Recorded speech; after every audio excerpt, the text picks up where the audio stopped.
সাফল্য কোনো কাকতালীয় বিষয় নয়, বরং এটি কঠোর পরিশ্রম, অধ্যবসায়, শেখার আগ্রহ এবং ত্যাগের চূড়ান্ত ফসল। টমাস আলভা এডিসনের মতে সাফল্য হলো 1% মেধা আর 99% পরিশ্রম।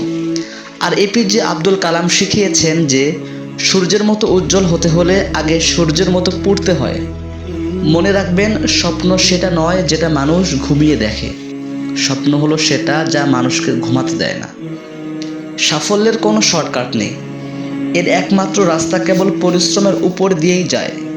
তাই আজ আপনার কষ্টগুলো যদি পাহাড় সমান হয়, তবে বিশ্বাস রাখুন আপনার অর্জিত সাফল্য হবে আকাশচুম্বী।